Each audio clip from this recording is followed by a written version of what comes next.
mga utos ng Diyos sa lalaki. Kapatid na Jeffrey, ang tungkulin ng lalaking ikinakasal ay itinuro ng dakilan ng asawa ay nagmamahal sa kanyang sarili. Walang taong namumuhi sa sarili niyang katawan, bagkus ito'y pinakakain at inaalagaan gaya ng ginagawa ni Kristo sa Iglesia. Upang lamang maipakilala kung gaano kadakilang pagmamahal ang dapat iukol ng lalaki sa kanyang asawa, ay sinabi pa ni Apostol Pablo na, mga lalaki, ibigin ninyo ang inyong asawa gaya ng pag-ibig ni Kristo sa Iglesia. Inihandog niya ang kanyang buhay para rito. Bukod dito, ang lalaki ay pinapalalagog din na siya ang magkaroon ng pamumuno sa kanyang asawa. Sapagkat ayon kay Apostol Pablo, ang lalaki ay pangulo ng kanyang asawa, gaya naman ni Kristo na pangulo ng Iglesia na siya rin ang tagapagligtas ng katawan. Upang maging maligaya at matiwasay ang pagsasama ng mga lingkod ng Diyos na itinali sa isa't isa ng kanyang mga kautusan, itinatagubili sa lalaking kinakasalang ganito. Mga lalaki, ibigin ninyo ang inyong asawa at huwag kayong maging mapait sa kanila.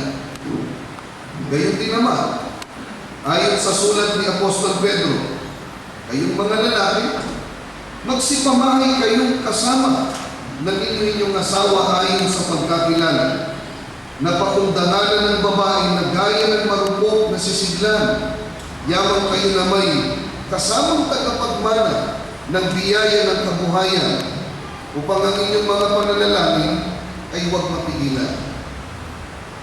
Ang lalaki rin ang pinapananagot ng Diyos sa paghahanap buhay. Ganito ang utos ng Diyos sa lalaking si Adan, na nakasulat din sa banal na aklat.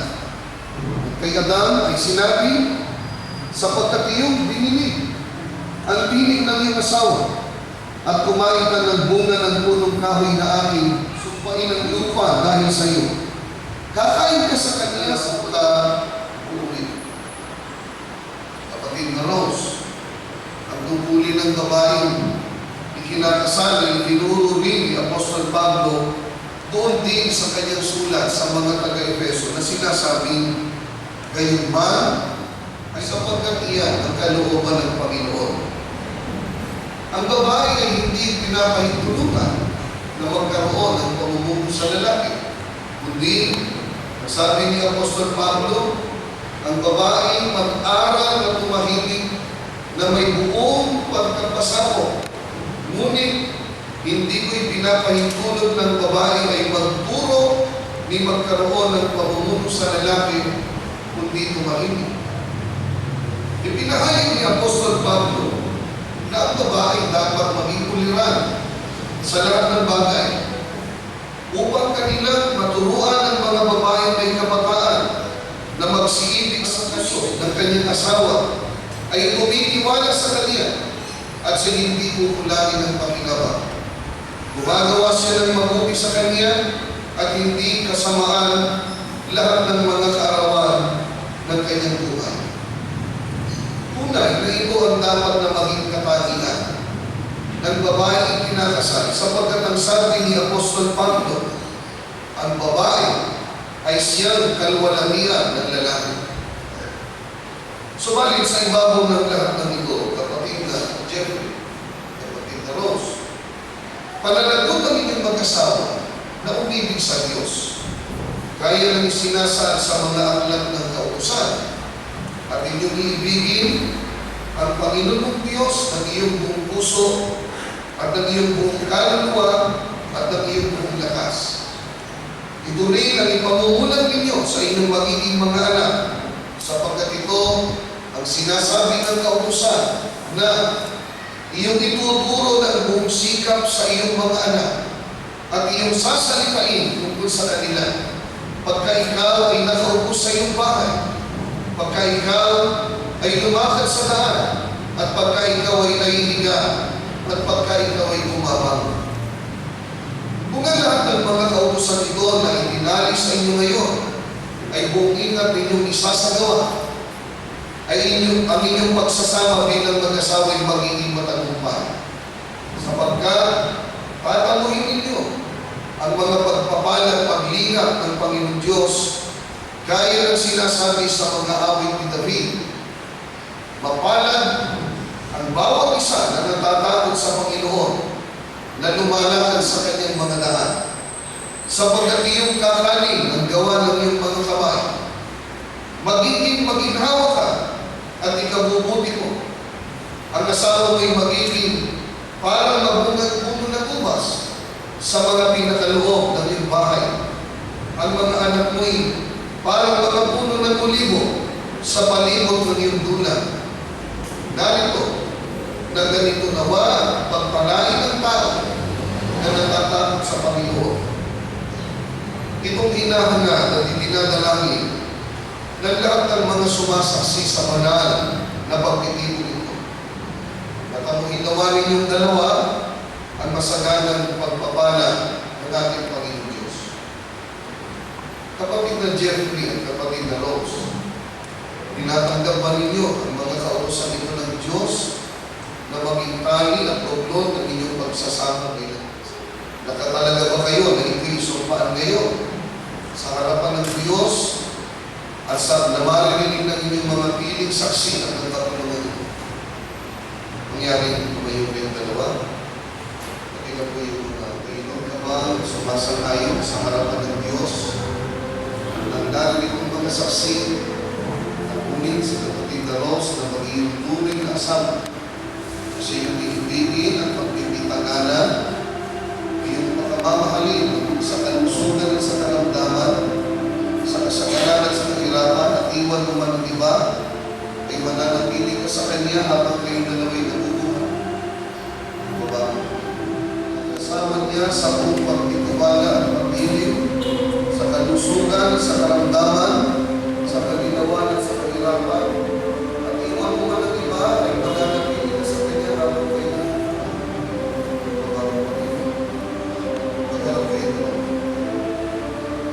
mangyaring pagpupuri ninyo ang inyong kamay. Kapatid na Jeffrey, sabihin mo kay kapatid na Rose ang mga pag-uusap ninyo. Kung si Jeffrey ay kinukuha kita, Rose, na maging aking tunay na asawa, at ako ay nangangako at nagtitipag-tipag sa iyo sa harapan ng Diyos at ang ating mga saksi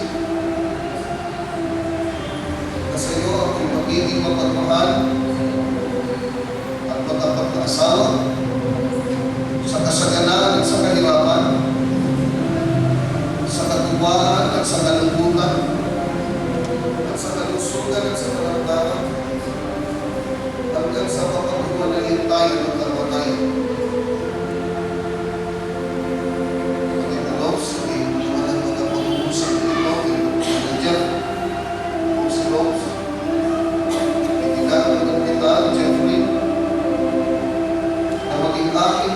Asawa.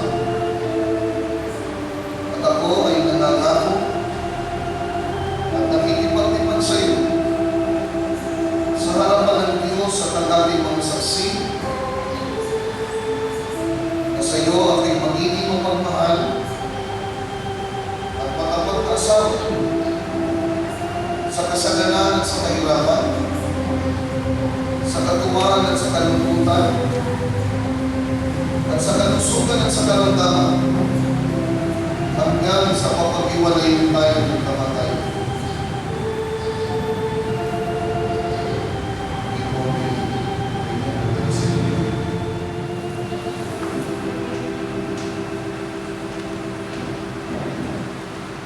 Naway ang singsing na ito ay naisang makibigay ko sa iyo.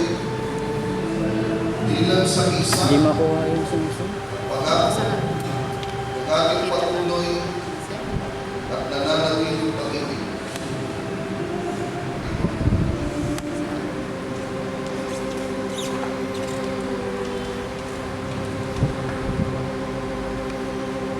Nakalikod eh.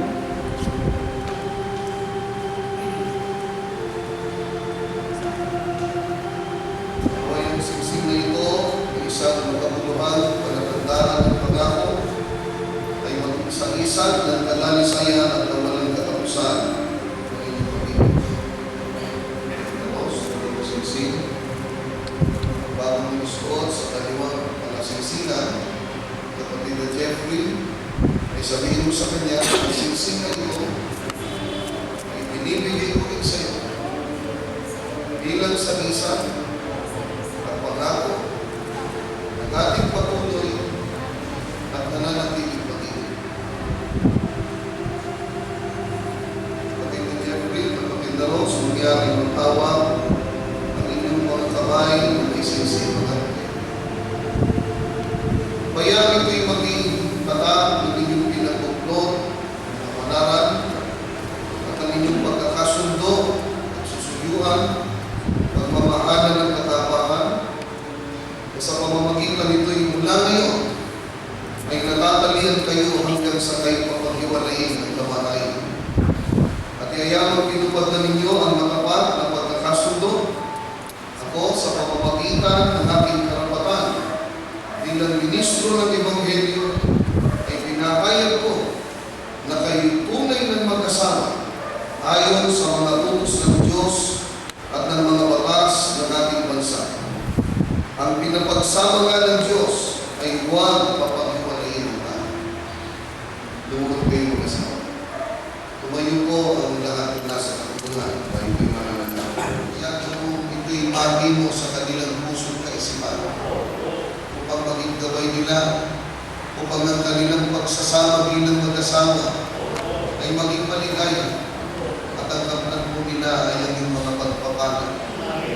Maaari dumating sa kanilang mga pagsubok, pero payagan mong maalala nilang pagkakataon nito na sa harapan po Ama at sa harapan ng kanilang mga saksi ay nunod pa silang magmamahalan at mananatiling mag-isa sa kanilang yung mga katotohanan. Payagan mo po na magkatulong-tulong ang bawat isang naririto para maging matibay ang pagsasama ng mga anak mo ito.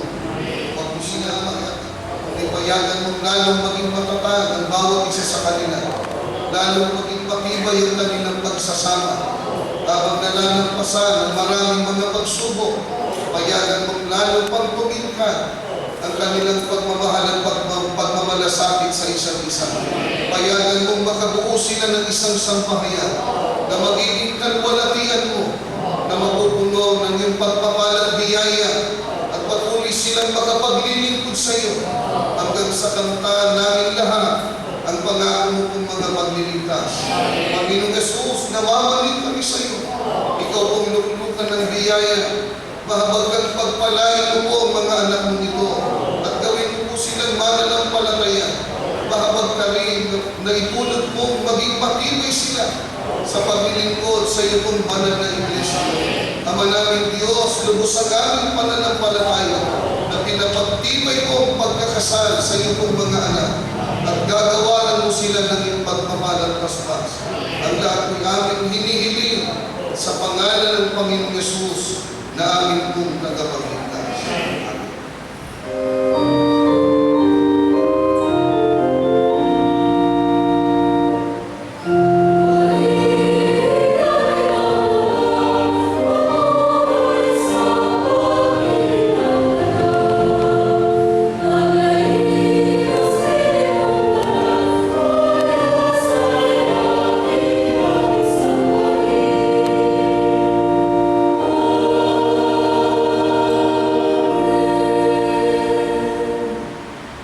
Biyayang pagliligtas ng ating Panginoong Jesucristo, ang pag-ibig ng Diyos at ang pag-iulapit ng Espiritu Santo ay sumainyong dalawa sa ating lahat ngayon at magpakailanman. Amen. Ito na po yung kasikapungan, ayun po yung asawa.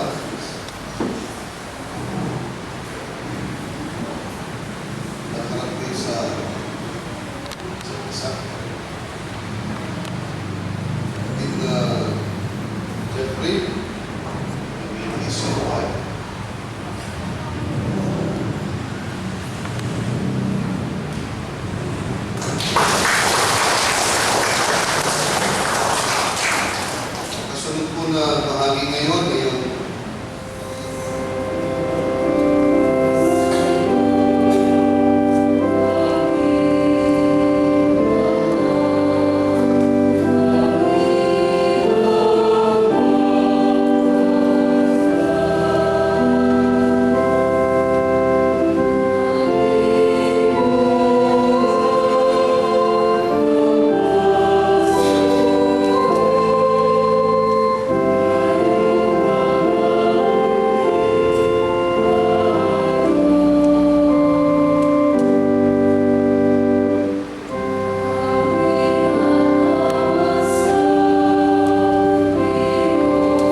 Bayan, kasal, itong pinagdaan ninyo ng mga saksi na certificate of marriage.